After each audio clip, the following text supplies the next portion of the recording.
Hello everyone and welcome back to my channel. My name is Erin and for today's video we're going to do my most anticipated video, my most requested video of all time. We're doing my bookshelf tour. So I wasn't really sure how to go about this, so I hope that the way that I did it is fine. If you have any questions about where any of the books are from, I'm not going to be linking everything that I talk about in the description below because I have like 500 books. I don't have time to put 500 links in the description. Also, I don't think there's enough character space in the description to even let me do that. But if you do have questions, I can provide links for you down in the comments below. I would be happy to do that. But I guess we'll just get started. These are my shelves. I hope you guys enjoy.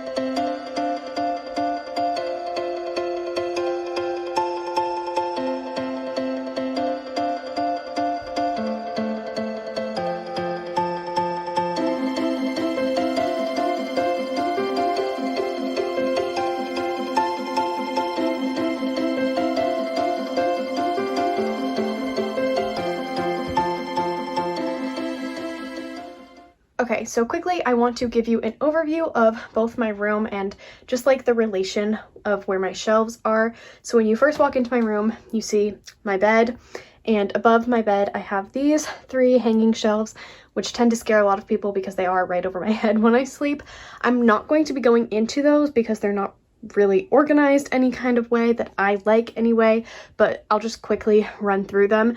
We have my Rick Riordan books over here, Leigh Bardugo, my Throne of Glass, dust jackets, but that's not another set of them. I only have one set. A bunch of middle grade books over here, Hunger Games, Divergent, Maze Runner, classics, and then right there are more middle grade. So that's briefly what's over there. And then if you turn, we have my book cart, but those are books that I need to unhaul, and then the rest is a mess. We have the 2 shelves that I film in front of mainly, as well as my little reading corner. So I have a chair, that's from Target. I have a little ottoman footstool thing, I think from Walmart maybe? I don't know, I got it a long time ago.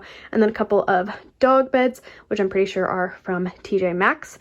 And then right next to my door when you walk in is the shelf that everybody loves, but I don't really like. It's just like a really weird shape and hard to organize books on. But this one is primarily contemporary, this one is fantasy, and the other one is just a mess. So, gonna go deeper into them, but I just want to give you a quick overview of them. So, first on the very top of my shelf, this is the top shelf, we have my middle grade / Harry Potter books. So over here, you can't really see it, but I have Fantastic Beasts and Where to Find Them, not all of the illustrated editions, but all of the ones that have come out. The first book in the series, in hardcover, and just because I know people will ask, this is the exclusive cover from Nerdy Ink. I have the entire set of them. I didn't just order one. I don't even think that's possible. But I don't own the rest of the books in hardcover, so they're just kind of chilling on the top of my shelf. Then I have the Scholastic box set that has the castle images on the side. Above that, I have this really cute journal that I got at Universal and Harry Potter World. It has shiny silver edges, and it's made to look like one of the textbooks in Harry Potter. Then I also have a time turner. This is Hermione's, as well as Luna Lovegood's wand, which just looks like that. So then over here we have the Land of Stories series. The first book is missing. I don't own it in hardcover, but I lent out the paperback to one of my friends. And then we have A Tale of Magic by Chris Colfer. I haven't read this one yet, but we've read all of Chris Colfer's books so far as a family, so these mean a lot to me. Then we have The Search for Wand Love, which is honestly a book that I've reread so many times, and I read for the first time in 3rd grade, and I attribute my love of reading a lot to this one. Howl's Moving Castle. Blocking a bunch of books, we have a bunch of Harry Potter bookmarks, and then Nevermore, Wondersmith, The Assassination of Brangwen Spurge, and Couture and Lord Death. Those are just more middle grade books that I put up here. I personally love how this shelf looks. I love how full it is. But yeah, okay. Now on this shelf we have like my fairy tale-esque books or fairy tale retellings. So we have the Wayward Children series right here. This is one of, if not my all-time favorite series. Then we have some older young adult books like Hunted and The Wrath in the Dawn by Renee Ahdieh. Up here we have these like fairy tale villain retellings. I have 4 of them. I think there are 5 or 6 out now, and I've only ever read one of them, but it was surprisingly pretty good actually. Then in the middle I have this book that my aunt got for me a really long time called The Secret Lives of Princesses. It's an illustrated book and it's really cool. They came up with a bunch of puns about these different princesses that you don't hear about in Disney. I don't think they're like really real, but it was just really, really cool. And I love it a lot. Then this is super special to me. It might look stupid and really bad if you think that I won't be offended. But basically, my boyfriend's mom wanted to try quilling, and so she invited me to do that with her, and this was like my first attempt. So I have a lot of sentimental value for this, and I wanted it on my shelves, so I just put it up here. And then next to Crimson Bound and The Shadow Queen, both of which I have not read but really, really want to. They're retellings of Snow White and Little Red Riding Hood, I'm pretty sure. We have all of my Marissa Meyer books that are like fairy tale retellings. Heartless was one of the first books that I actually ever annotated, and I loved it so much. I was able to predict the ending, but that was honestly a special moment for me because I'm typically not very good at doing that, so the fact that I was able to was really, really cool for me. And then up here we have a Russian novel written in verse, and this is a retelling of Baba Yaga. And I had to read this for class, but I actually really, really enjoyed it. Moving down to the shelf directly below that one, we have my science fiction and dystopian shelf. I don't really have much of either, which is why I just combined them. So we have my other 2 Marissa Meyer books, Renegades and Arch Enemies. I do not own Supernova. I haven't even read nearly anything on this shelf. I want to change that this year. And then we have Skyward by Brandon Sanderson, which I feel like is a book I will adore, but I just haven't read it yet. But I'm obsessed with this cover, which is why it's facing out. Then we have Illuminae, Ender's Game. This is one of my favorite books of all time, and I actually got the recommendation from my brother, so this is also super duper sentimental to me. Then we have the Scythe series, the first original series of the Shatter Me books. Haven't read them, don't even know if I would like them, but I want to do like a whole video where I read those, but who knows if I'll ever do that because I don't know that I'll like them. Then we have Jay Kristoff and Amy Kaufman's other book, Aurora Rising. Again, I feel like I would love that one so much. And then we have the last 3 books in the selection series. Most people don't like those books, but I finished the original trilogy as these were coming out in hardcover, and so I don't own the first 3, though I have read them. And then we have Warcross, The Darkest Minds, and tucked in right here, Memento by Amy Kaufman and Jay Kristoff. This is a novella that I got in a pre-order campaign for Aurora Rising, actually. And I haven't even read the first book, but I wanted this for when I eventually do read the series. Moving over to the shelf to the left of that, we have, this was originally organized by color, so it went purple, blue, green, but then A Vow So Bold and Deadly came out and kind of ruined that whole thing, but it's fine. Let's not talk about it. So over here, we have the Caraval trilogy. I have read Caraval and Legendary, and they're 2 of my favorite books of all time, but I haven't read Finale yet. Hopefully this year.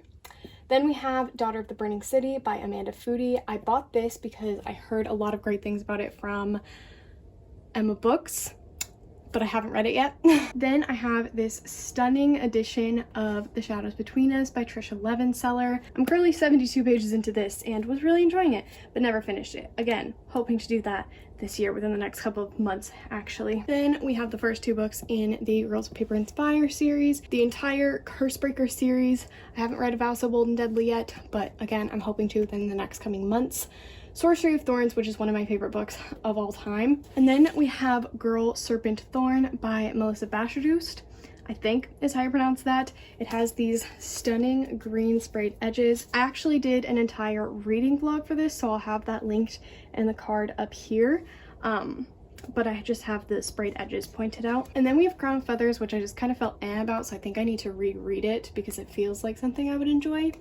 And Cursed by Frank Miller, which I've been meaning to read, especially since the Netflix show is out and I want to be able to watch that. Then on the third shelf from the bottom, we have my Sarah J Maas books and my Fallen Kingdoms book, as well as We Hunt the Flames over there. I actually have this little like canister thing that I got in a fairy loot box that was inspired by We Hunt the Flames, which is why it chills out on this shelf in front of the book. Just to touch on this again, I have the alternate dust jackets from Nerdy Ink for Throne of Glass. I personally really love them, and I think that all of the dust jackets she does are absolutely amazing, so I kind of want to get everything that she does because I love her artwork. But I'll just pull out Assassin's Blade as an example. They're stunning, seriously. Also, fun fact, A Court of Silver Flames I recently read, and again, I have a whole spoiler-filled reading blog for this, but this is the longest book I've ever read because I haven't completed these or Crescent City yet. So this is the longest book I've ever read, and I read it last month, so that's kind of cool. Then we have my like all white books. So the Poppy War, we have the first 2 books in that, the entirety of An Ember in the Ashes series, and then Folk of the Air series and A Crown's Game by Evelyn Skye.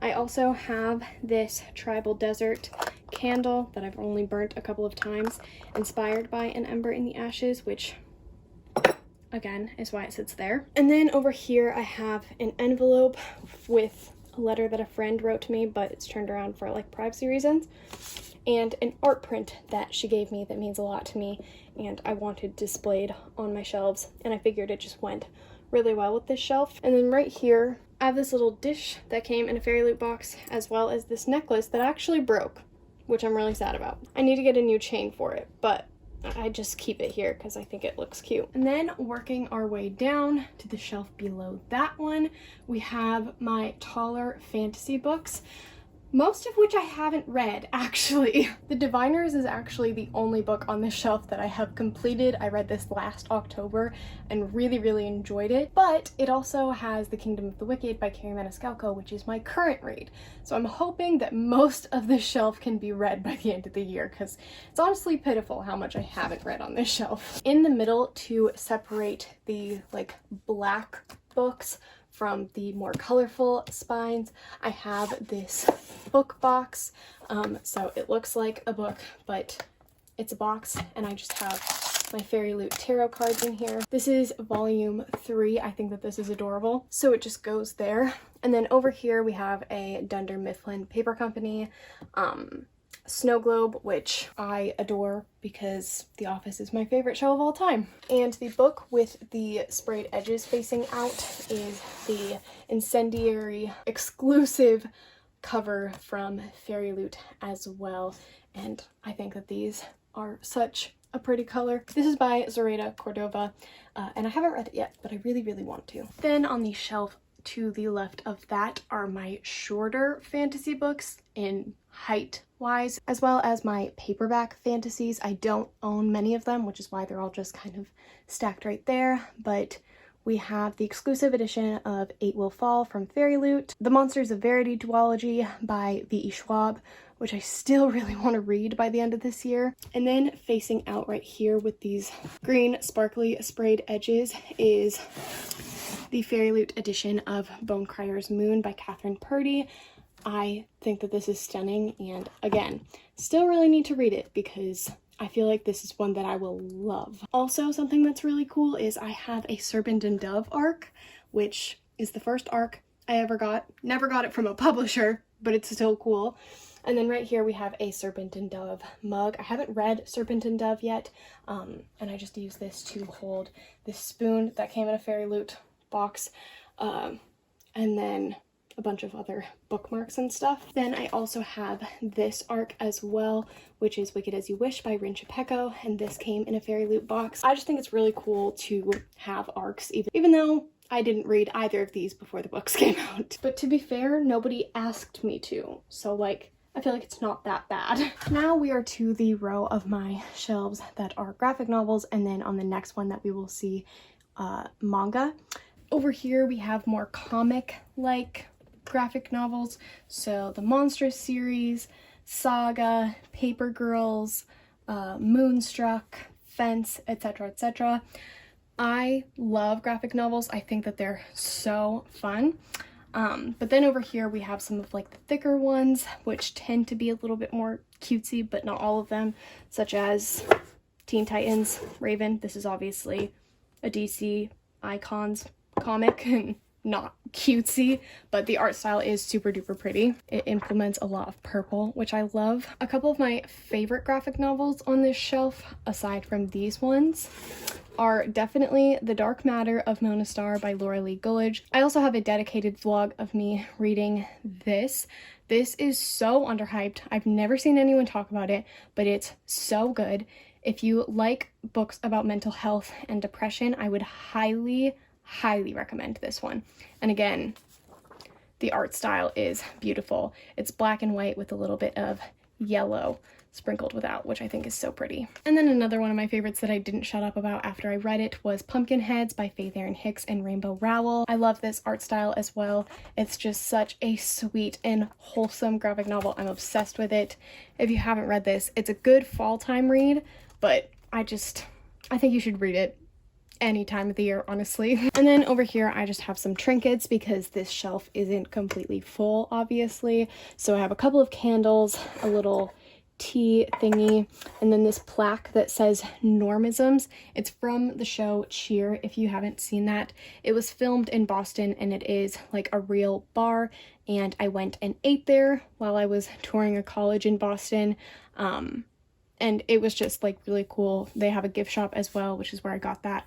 And I'm like so glad that I have a little memento of that trip. Now we are on to my manga shelf. So over here we have my horror manga. So I have a few Junji Ito's, Death Note, Tokyo Ghoul, and Happiness. I recently filmed a reading vlog where I read 5 different horror manga. So if you're interested in checking that out, I'll have that linked in the card. But I love horror manga. I think it's so cool, and I really want to read more of it.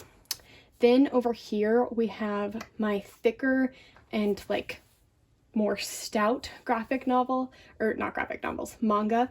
So we have Orange, the Complete Collection, Volume 1, I Want to Eat Your Pancreas, and then right here under my Polaroid camera, I have the first 3 volumes of the Kiki's Delivery Service film comics. I need to get the 4th one. I have seen the Studio Ghibli film for it, and I really liked it. And I want to collect all of these little film comics because I just love them. They're so cute. And I put them here because you read them like manga, but they're in color, which is really cool, in my opinion. Maybe other people think that's not cool. Then on top of those, I have a quick and easy guide. This is like a little series that Limerence Press is doing. So we have a quick and easy guide to consent, a quick and easy guide to queer and trans identities, and a quick and easy guide to they them pronouns. I live in a really small town and there's not a ton of diversity, so unfortunately I am pretty uneducated, but I'm trying to change that, and these were an excellent place to start. This one to me is pretty much common sense, but clearly it's not common sense to everyone because we needed something for it and we're still having issues with it. This is something I get really heated about. But yeah, I just put these here because they fit on this little stack and they're tiny anyway, but I love these. They're super informative. I've given all of them 5 stars. There's another one that I haven't read yet, but I do want to get to. But yeah, those are those. Then over here we have a lot of first books in manga series. I got all of these pretty much when I was trying to figure out what manga I really liked and what I would be interested in, and I wanted to try a bunch of different ones. So we have The Promised Neverland, Shortcake Cake, Living Dining Kitchen or Loving Dining Kitchen, Love and Focus, Ow How We Ride, Love Me Not, and I have the first 5 volumes of that. Horimiya, I have the first 2 volumes of that, and then I have the entire series Waiting for Spring, which I have read and I really enjoyed. I would say that overall this series is a solid 4 stars for me. I have rated some volumes lower than that, but just generally it's like 4 stars. I personally think of shoujo manga, I would say that Love Me, Love Me Not is one of my favorites. I just really like Io Sakisaka in general because I also loved Ao How We Ride, and I want to continue on with those as soon as possible. But I also know that Promised Neverland is super duper popular, especially the anime lately. I've been hearing tons about it. So I really want to get to this one soon. I have this little plaque that says your friendship makes me a winner no matter what the day brings.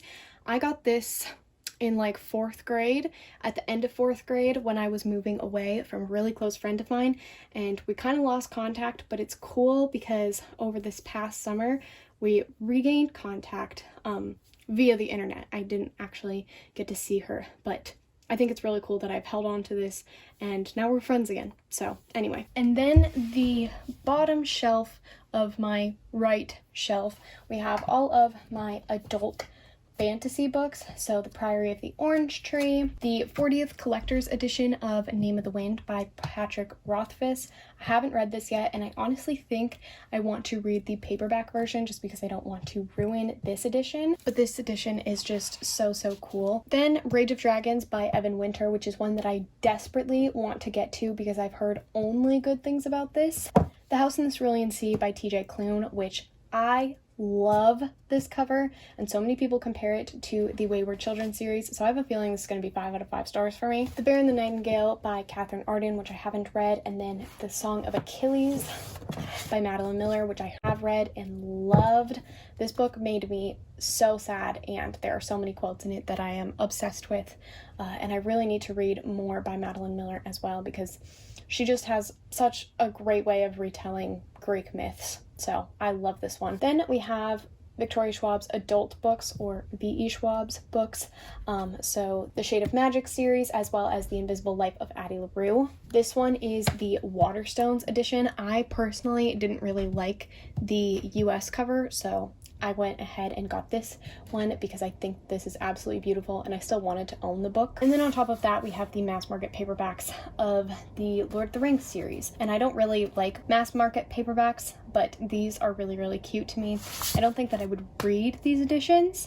I would probably get different editions of this to read, but I think that these are really cute. So, plus they were a gift. Okay, I just talked about like all of these books over here, but my leg was in that clip the entire time and I didn't realize it until after. So we're going to talk about all of these things again really quickly.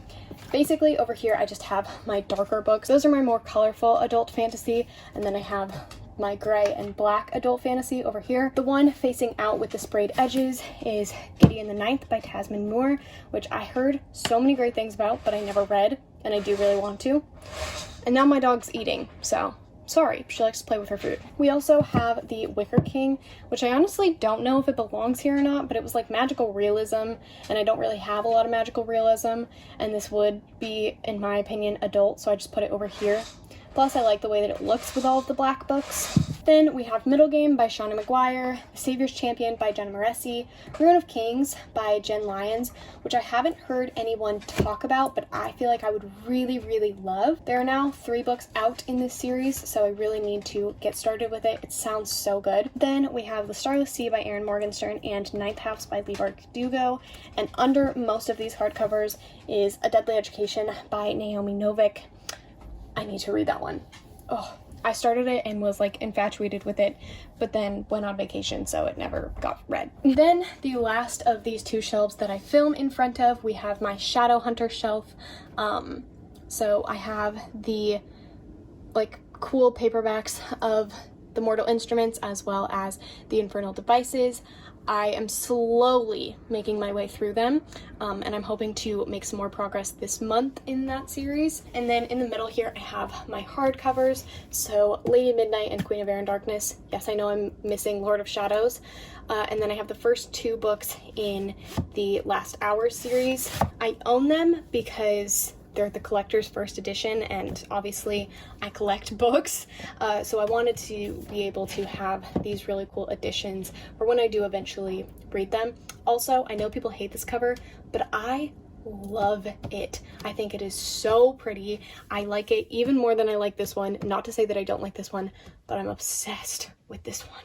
I know that people don't like it, but I love the yellow with the blue.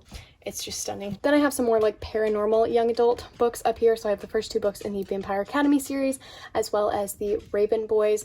I just didn't know where to put them. The Vampire Academy books all obviously have vampires in it. So do the Shadowhunter Chronicle books. So I just kind of lumped them together. And then Raven Boys was out of place, so I just put it there too. Now we are to my last shelf of this bookshelf tour.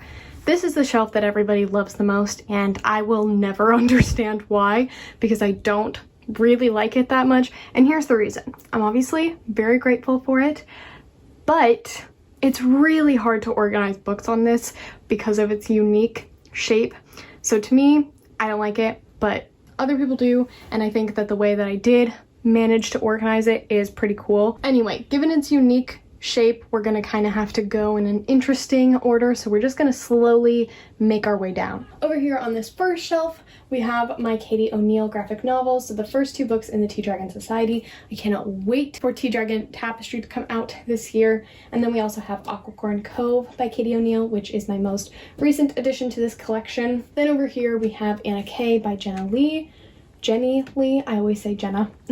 I haven't read this one yet, but I think this is one of the most beautiful covers I've ever seen, so I wanted it facing outward. Then over here we have my classic books, as well as one self-help book, but it just fit there size-wise, so that's where I put it. And then my poetry collection right here. Most of these are modern poetry, aside from my selected poems of Emily Dickinson, which I really like Emily Dickinson's poetry, so I got this. But then up here we just have this like cute little jewelry holder. Given the monochrome kind of look up here, I just thought that it went really well with the rest of the shelf, aside from how colorful these are. Okay, moving on to this shelf right here, we have, well, I guess really these 3 shelves, which I'll pan down in a second.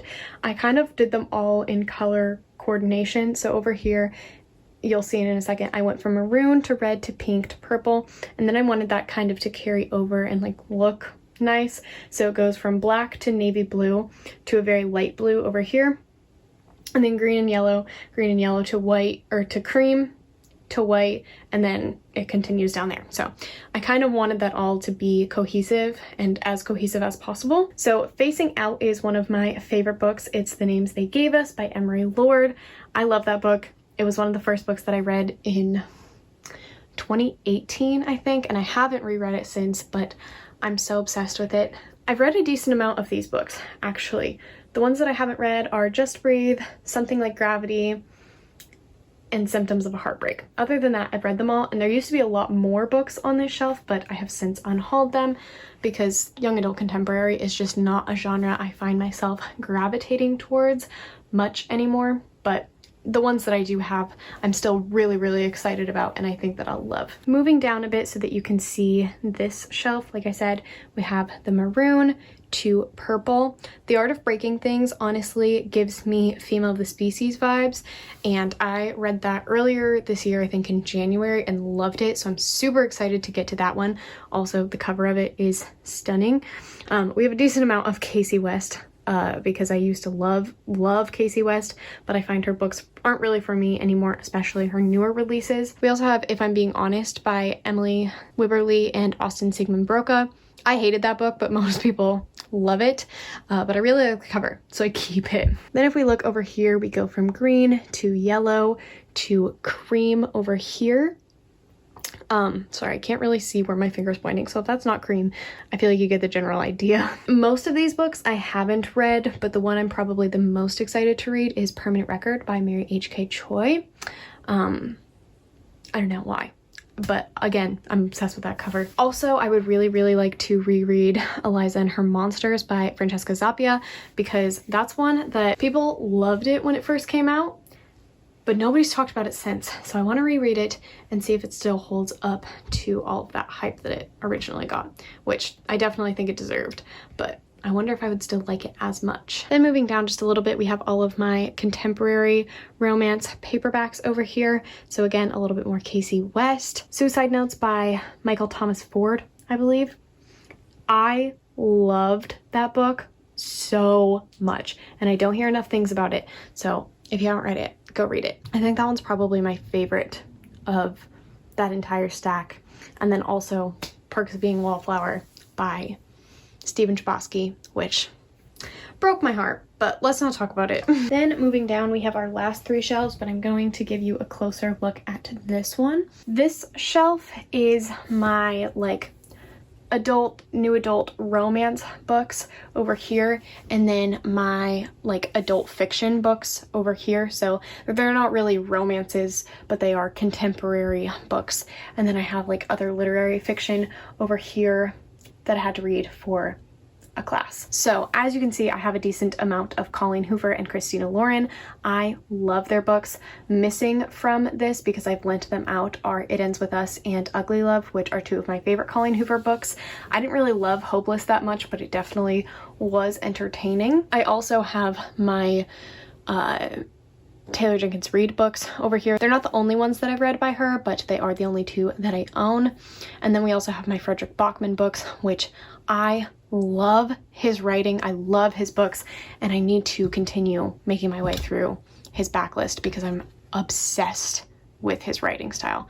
It's so good. And Beartown, as well as Us Against You, broke my heart. Then moving down to the actual bottom shelves of this bookshelf, we have some more like contemporary romance. So we have the Shopaholic series by Sophie Kinsella, the first 4 books, and then Remember Me by Sophie Kinsella.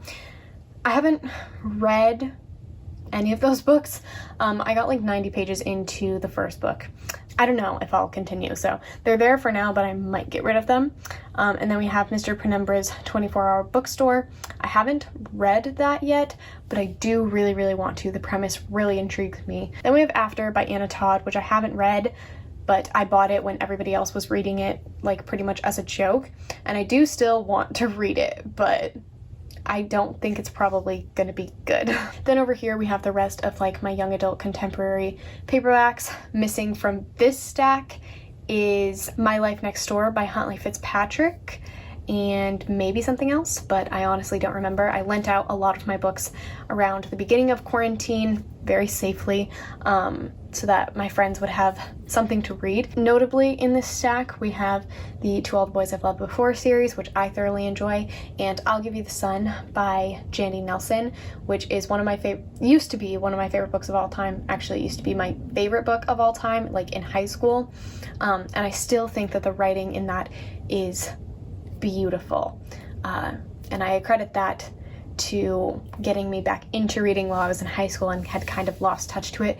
And it's actually, I'm pretty sure, the book that made me find BookTube. It might have helped. I don't really remember though. High school was a long time ago for me. Then the final shelf on my bookshelf, and for this video that I'm going to be going through, is my mystery and thriller shelf. I kind of had to zoom out a little bit so that you could get all of these books as well. And I'm still kind of cutting one out, but it's okay. So like I said, this is my mystery thriller shelf. So over here we have like most of my paperbacks, not including The Game, which you can't see. It's right here. Missing over here is Dangerous Girls by Abigail Haas. Because again, I loaned that one out. And then over here at the bottom, you can't see it, but it's The Roanoke Girls by Amy Engel. Here, I'll tilt you down a little bit. Roanoke Girls by Amy Engel, and then Into the Drowning Deep, which is one of my favorite books of all time, and that is science fiction, horror, thriller. It's amazing.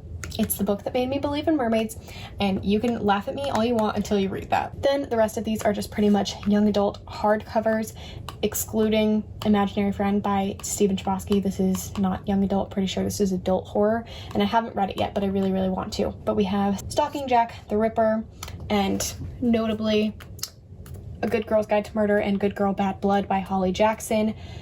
I have a review for this up, and a reading vlog dedicated to this will be up hopefully shortly after this video is up. We have the Truly Devious series, which I haven't finished yet, and The Inheritance Games by Jennifer Lynn Barnes, which was a 5-star read for me. So good. One of my new favorite books of all time.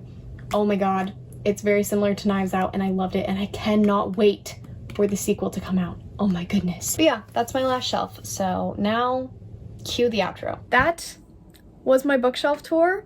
I hope that you guys liked it. You got to see some of my other shelves that you don't normally get to see when I'm filming.